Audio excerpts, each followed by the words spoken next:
Ya, halo, salam sehat. Semoga saat ini kita semua tetap dalam keadaan sehat dan terhindar dari virus yang masih ada di sekitar kita. Ya, kali ini saya tidak menggunakan masker karena memang harus melakukan pengajaran dari rumah dan tidak bertemu orang lain. Jadi kalau memang tidak kemana-mana ya tidak masalah tidak menggunakan masker ya. Jadi kalau sudah sampai rumah masker bisa dilepas kemudian langsung dicuci itu kalau setelah dari luar rumah ya. Ya, tidak usah berlama-lama karena kemungkinan di video kali ini durasinya akan lebih panjang dari durasi video sebelum-sebelumnya. Ya, maka saran saya, yang pertama siapkan tempat yang nyaman, ya, terutama untuk mencatat hal penting dari video ini. Ya, tempatnya nyaman, juga eh, alat atau media yang kamu gunakan untuk mencatat hal-hal penting, poin-poin penting dari video ini juga sudah disiapkan. Yang kedua, ya mungkin karena durasinya panjang, bolehlah menyiapkan makanan ringan atau minuman ringan. Ya mungkin, tapi kalau enggak pun enggak masalah. Ya, jadi supaya lebih rileks dan juga yang utama adalah harus tetap fokus karena walaupun ada makanan dan minuman ringan ya, jadi video ini juga sifatnya adalah teori, jadi mau nggak mau harus tetap fokus. Jadi jangan fokusnya ke makanan dan minumannya, tapi tetap fokus ke materinya, tetap fokus dengan apa yang dijelaskan. Ya, yang ketiga, hindarkan diri Anda dari tugas-tugas lain. Ya, atau dalam tanda kutip tidak disambi mengerjakan hal lain. Jadi fokuslah, simak baik-baik dari awal sampai akhir supaya materi yang disampaikan, materi yang kamu dengar benar-benar bisa kamu mengerti atau bisa Anda mengerti ya. Nah, setelah semuanya siap tentu jangan lupa absen di kolom komentar, like videonya, share juga boleh, dan subscribe-nya jangan lupa bagi yang belum ya. Ya, kita masih menggunakan buku yang sama ya. Masih menggunakan buku yang sama. Jadi langsung kita mulai saja materi pada kesempatan kali ini. Nah, bagian awal materinya yaitu tentang menelaah struktur dan kebahasaan dari teks eksposisi ya. Jadi menelaah struktur dan kebahasaan. Jadi ada dua hal, struktur dan kebahasaan. Nah, ini adalah bagian akhir dari teks eksposisi. Jadi nanti kalau ini sudah selesai, di video berikutnya akan ada pembahasan topik lain. Ya, teks dengan topik lain. Nah, langsung saja. Nah, bagian pertama yang kita bahas adalah struktur dari teks eksposisi. Nah, kalau ada bukunya boleh sambil dibuka bukunya di halaman 67. Ya, nah struktur dari teks eksposisi itu ada apa saja sih? Ada tiga hal. Yang pertama tesis, yang kedua argumentasi, yang ketiga itu penegasan ulang. Maaf ini salah ya. Ini harusnya penegasan ulang. Ya, penegasan ulang. Kalau ada bukunya bisa dilihat di bukunya ini penegasan ulang. Ya, jadi tesis, argumentasi dan penegasan ulang. Ya. Kita lihat satu persatu. Jadi ini supaya tidak usah saya edit, nanti bisa kamu lihat di bukunya, bukan argumentasi kemudian argumentasi tapi di sini adalah penegasan ulang. Nah, bagian tesis. Tesis atau biasa disebut sebagai pernyataan pendapat adalah bagian pembuka, ya, adalah bagian pembuka dalam teks eksposisi. Nah, isinya apa? Isinya adalah pendapat umum yang disampaikan penulis terhadap permasalahan yang diangkat dalam teks eksposisi. Ya. Jadi pendapat dari penulis tentang apa yang ingin disampaikan dalam teks eksposisi. Ya. Jadi Misalnya ingin membahas tentang atau ingin memaparkan tentang kejadian demo kemarin misalnya, ya berarti bisa dituliskan dalam bentuk pendapat dari penulis, hanya pandangan dari penulis dulu, tapi tentunya pandangan dari penulis, nah itu harus berdasarkan ini argumentasi. Yang kedua adalah argumentasi. Apa itu argumentasi? Argumentasi merupakan unsur penjelas, ya, unsur penjelas untuk mendukung pendapat yang disampaikan. Jadi tesis ini untuk mendukung tesis. Argumentasi di sini itu dimunculkan untuk mendukung tesis, untuk mendukung struktur yang pertama.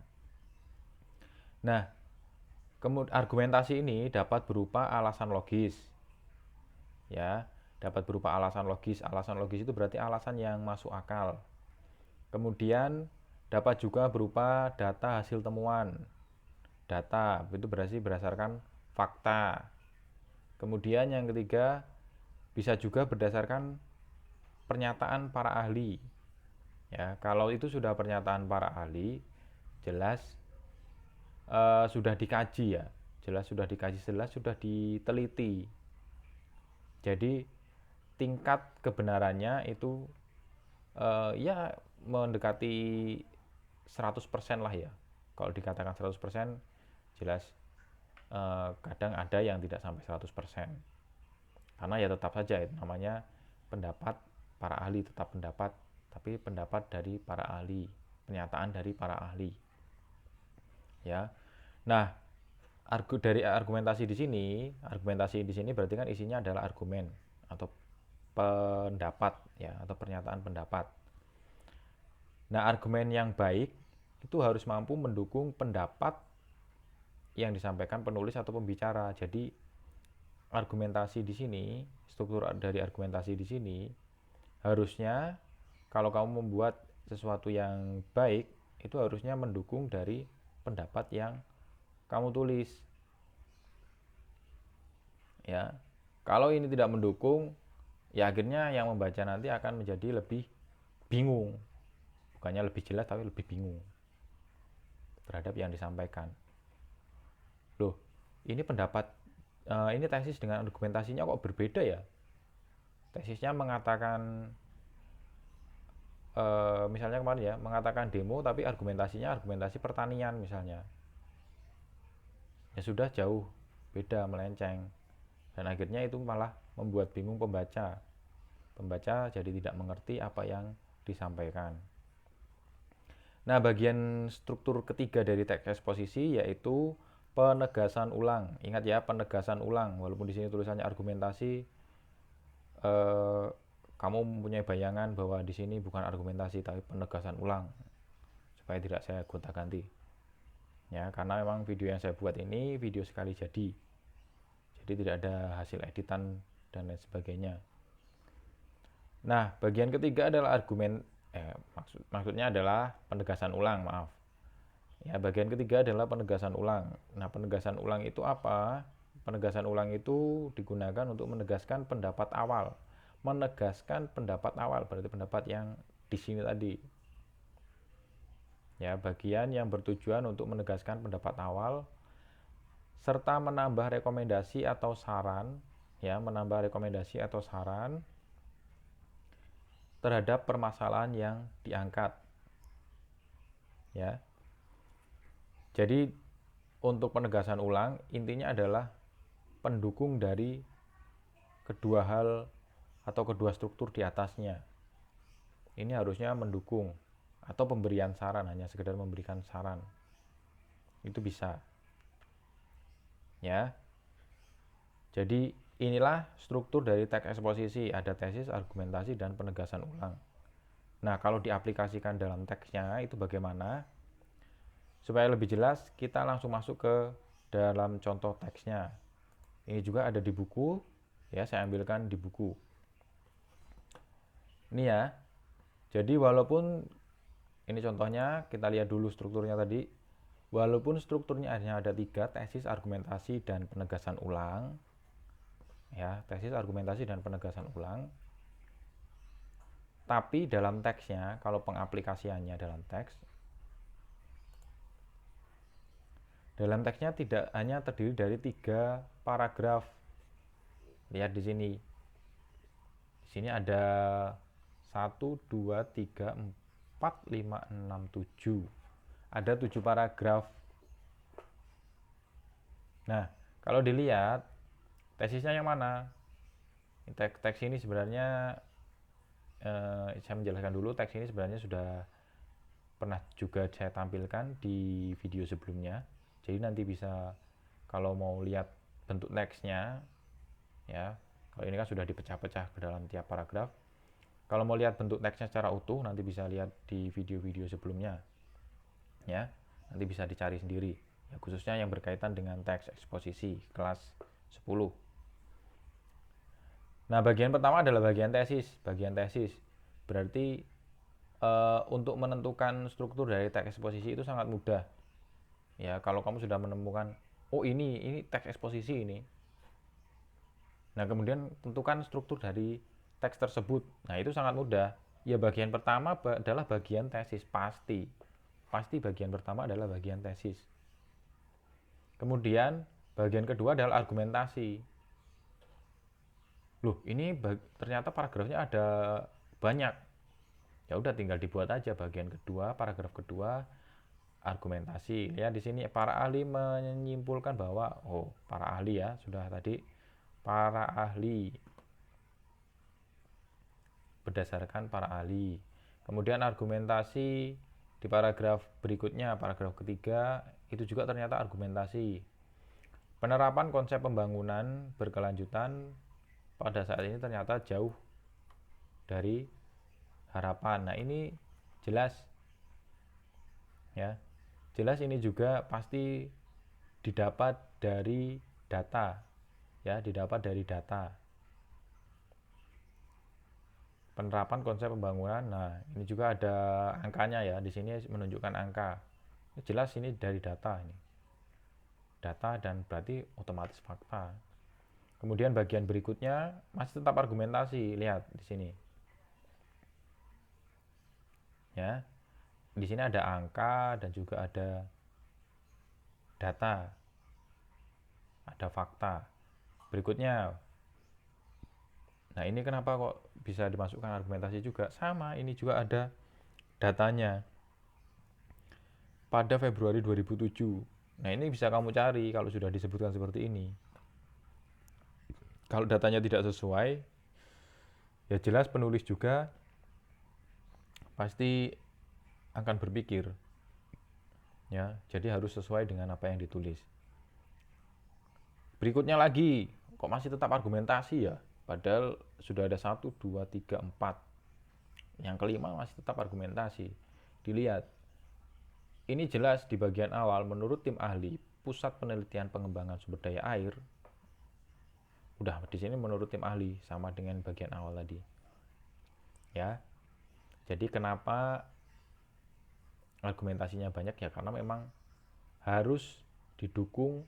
Jadi pernyataan yang awal, pernyataan dari tesis itu harus didukung dengan pernyataan-pernyataan dari bisa para ahli, dari data, dari fakta ya, yang tadi yang dijelaskan tadi di awal. Nah, kemudian bagian terakhir, bagian penutup adalah penegasan ulang dan rekomendasi. Nah, ini di sini kebetulan penegasan ulang dan rekomendasi. Lihat di sini.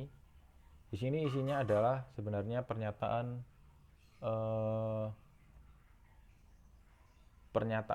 dari penulisnya. Ya, pernyataan dari penulisnya. Jadi sifatnya adalah rekomendasi.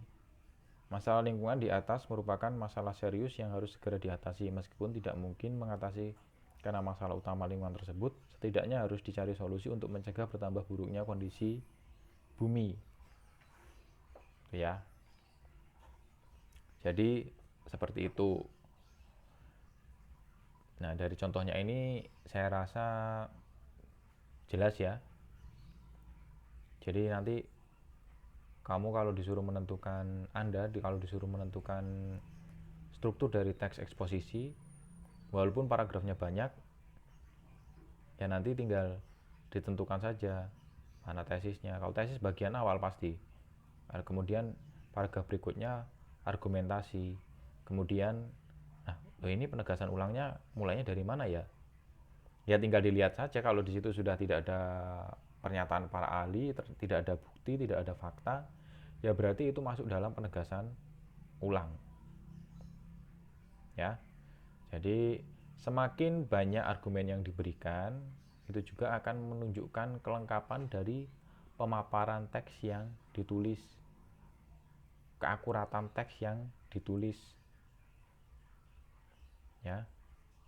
Jadi argumentasi sebagai pendukung dari tesis atau pernyataan pendapat itu penting dalam teks eksposisi. Ya. Nah, ini untuk strukturnya dan contohnya. Saya rasa jelas untuk strukturnya. Kemudian selanjutnya yang akan kita bahas adalah membandingkan kebahasaan dua teks eksposisi. Membandingkan kebahasaan dua teks eksposisi, ini agak tertutup ya, tidak masalah. Dua teks eksposisi. Tapi di sini nanti kita tidak bisa melihat dua teks eksposisi supaya tidak terlalu panjang. Nah, yang pertama kita lihat adalah ini kalau dilihat dari kebahasaan ya, kebahasaan. Jadi kita fokuskan ke kata ini, kebahasaan. Ya, dari kebahasaan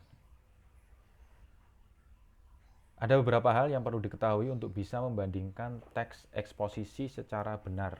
Sebenarnya ini tidak hanya berkaitan dengan membandingkan teks eksposisi. Ini berkaitan dengan pelajaran kita, yaitu pelajaran bahasa Indonesia. Nah, bagian pertama adalah tentang adjektiva.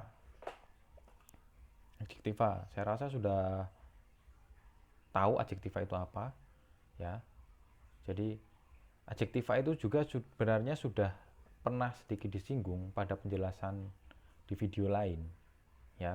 Jadi di kesempatan ini juga saya tidak perlu menjelaskan secara mendetail tentang adjektiva. Ya, jadi intinya adalah adjektiva itu adalah kata sifat. Kata sifat itu apa sih? Ya, kata sifat kata yang menjelaskan tentang sifat-sifat. Ya, serius.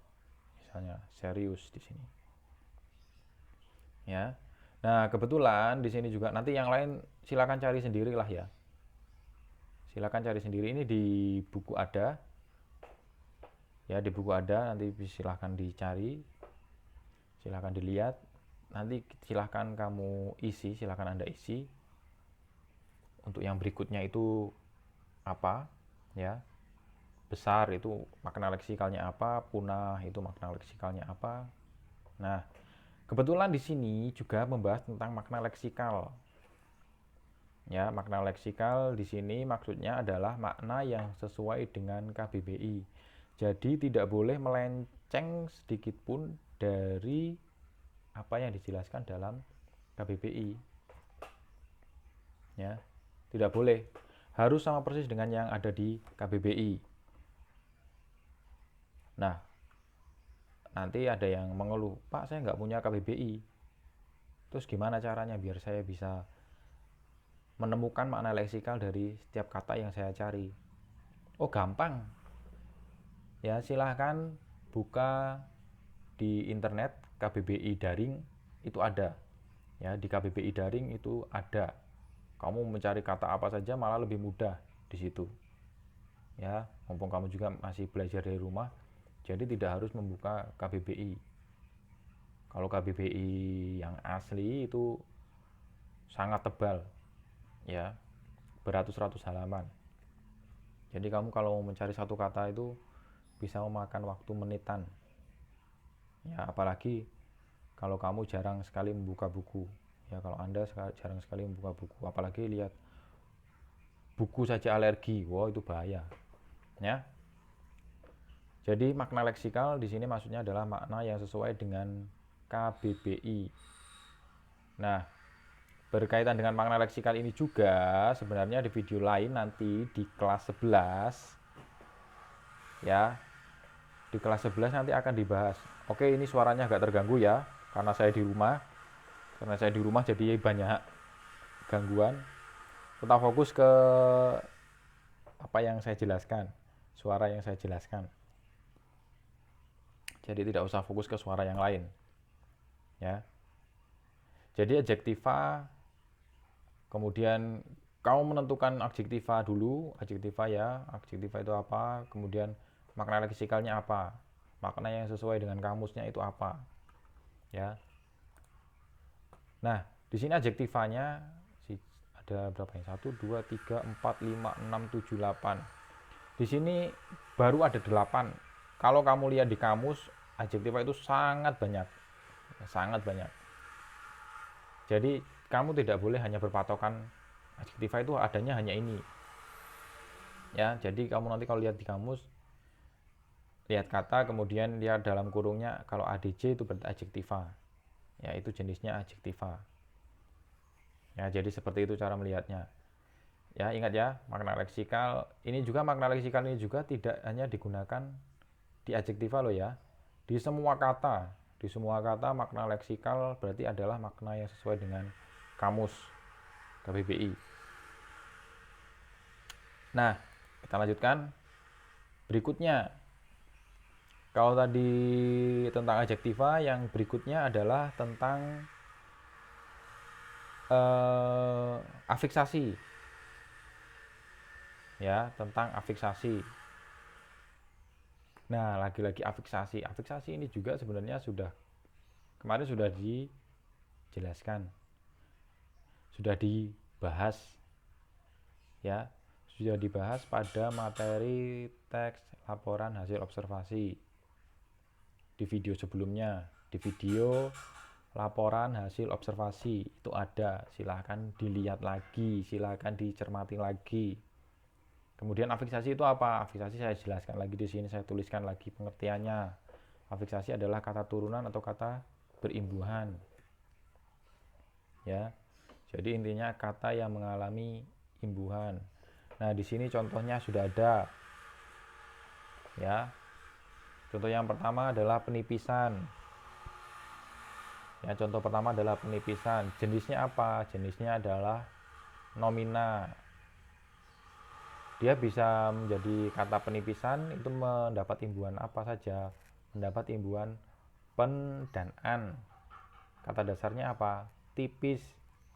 Nah, yang jenis adjektiva di sini maksudnya adalah jenis dari kata dasarnya. Ya, jenis dari kata dasarnya. Jadi masuk dalam jenis adjektiva. Ya, di sini ada afiksasi juga. Ya, di sini kata bentukan itu berarti adalah kata afiksasinya. Ini nanti bisa kamu tentukan sendiri juga. Sudah diberi satu contoh. Ya. Ini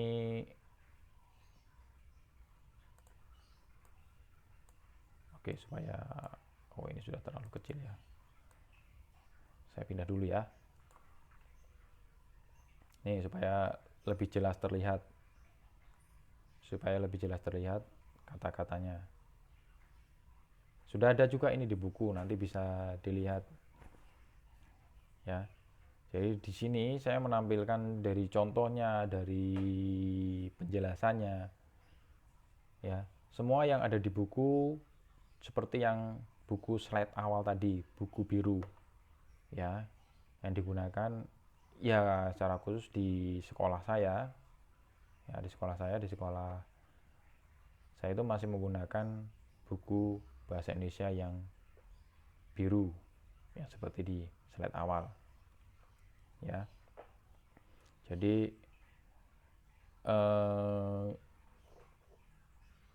kenapa saya menggunakan buku yang biru itu, maksudnya adalah supaya nanti bisa Anda atau kalian lanjutkan untuk menganalisis kata-kata yang mengalami afiksasi ini, ya, atau yang sebelum-sebelumnya tadi, ya. Nah, ini untuk unsur kebahasaan sampai afiksasi, tapi masih ada lagi, ya, berkaitan dengan unsur kebahasaan itu masih ada lagi. Ini entah ini hal baru atau sebenarnya sudah pernah kalian jumpai juga di SMP mungkin, ya. Berkaitan dengan kalimat aktif transitif dan aktif intransitif. Ya, kalimat aktif transitif dan aktif intransitif. Apakah kalimat aktif transitif dan aktif intransitif? Di sini sudah saya sertakan pengertiannya. Kalimat aktif transitif adalah kalimat yang membutuhkan atau memiliki objek, sedangkan kalimat aktif intransitif adalah kalimat yang tidak membutuhkan objek. Ya. Jadi intinya di sini adalah kalau kalimat aktif transitif ya kalimat yang bisa disisipi objek. Jadi kalau dalam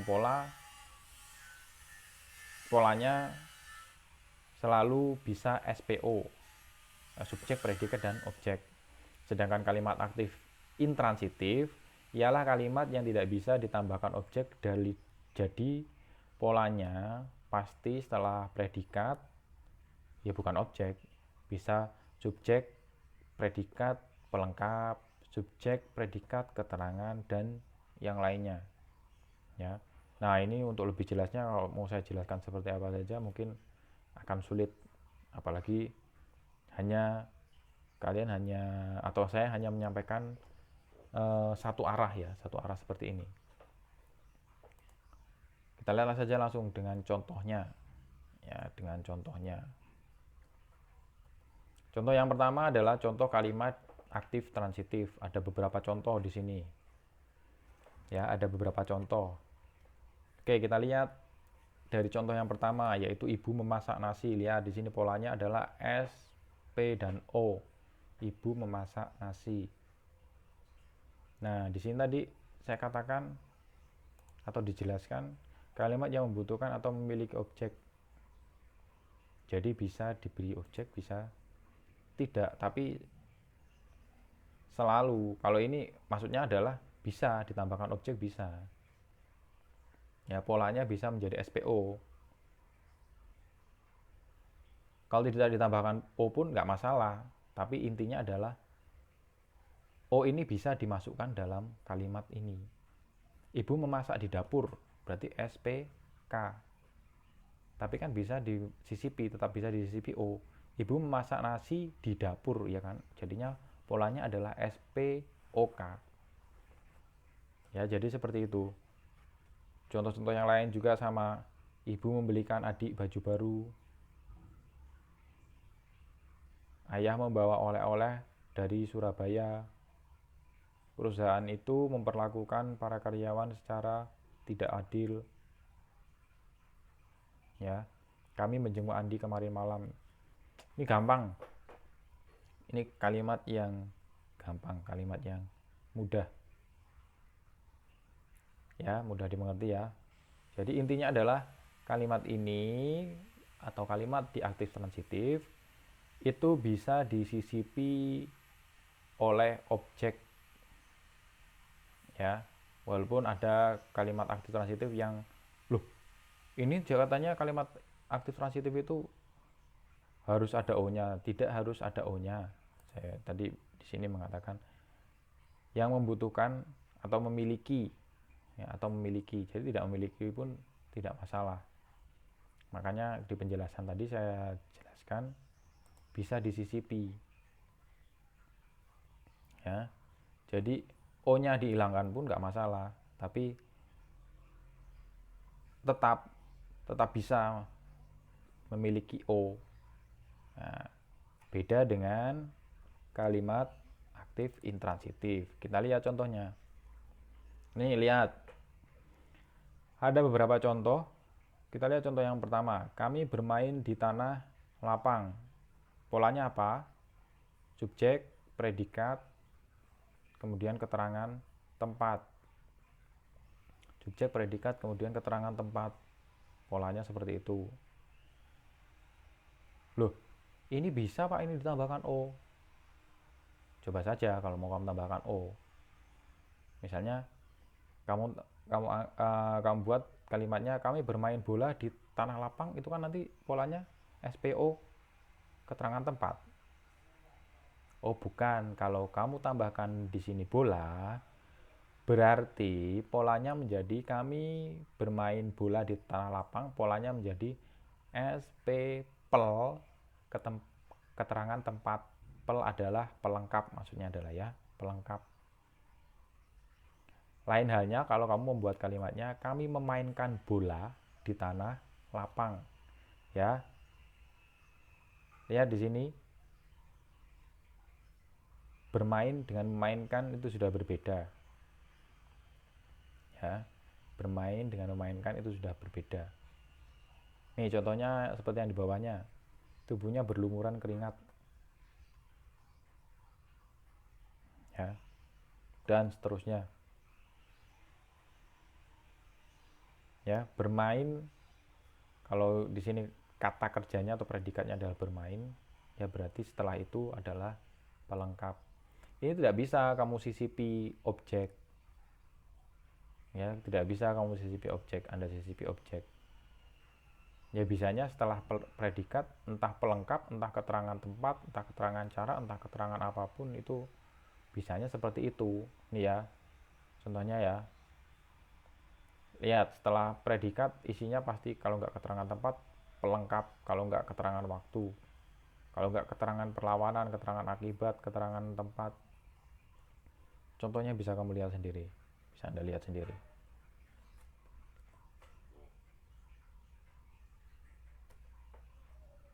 Ya, jadi maksudnya adalah seperti itu. Jadi di dalam kalimat aktif intransitif itu nggak bakal bisa, tidak akan bisa ditambahkan objek di sisi objek. Kalaupun bisa, silahkan nanti kalau misalnya kamu menemukan kalimat aktif intransitif yang bisa ditambahkan objek, silahkan ditulis di kolom komentar ya. Silahkan ditulis di kolom komentar. Nanti kita akan lihat bersama-sama apakah itu benar kalimat aktif intransitif ya yang kamu maksud. Ya, jadi itu penjelasan tentang aktif transitif dan aktif intransitif. Nah, berikutnya masih ada lagi ini penjelasannya berikutnya.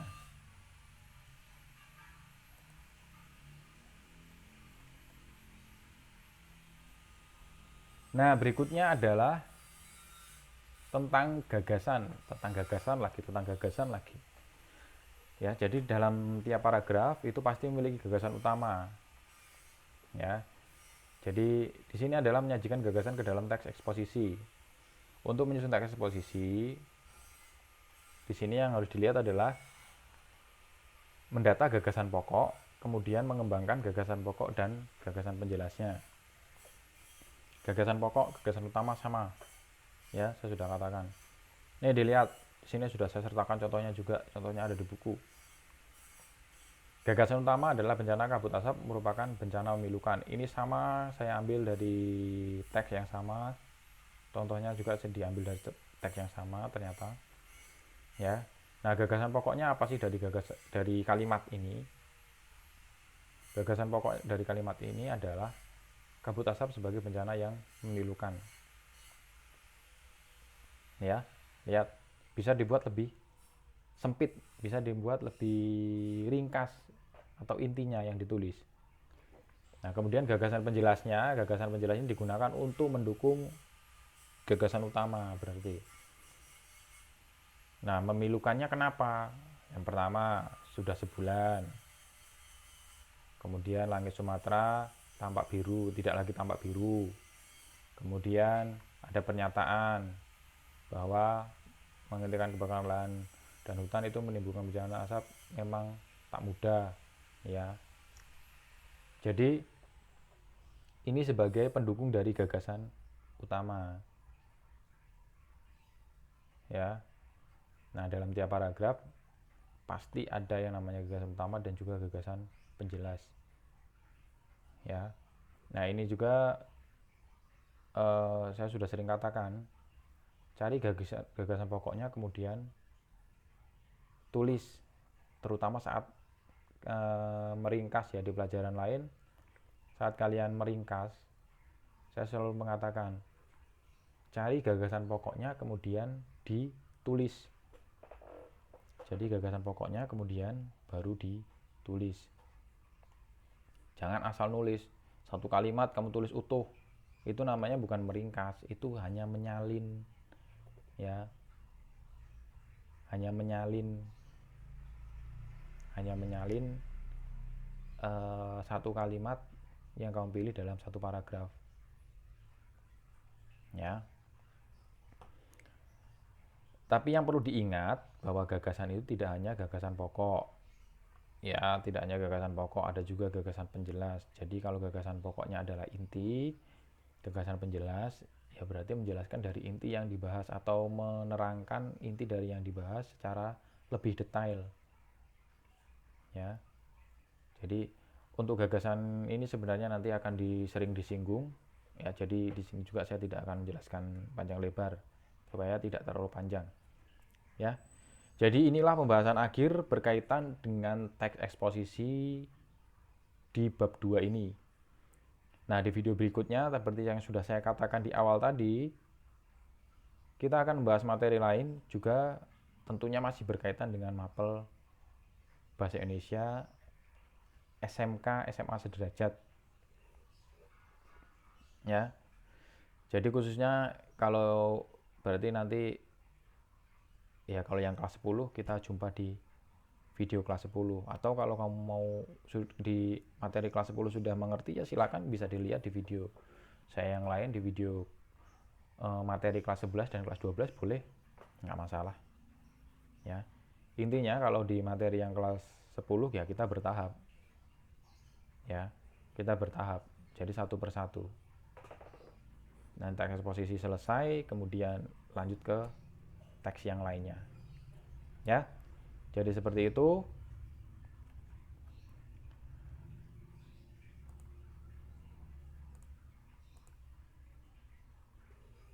Ya.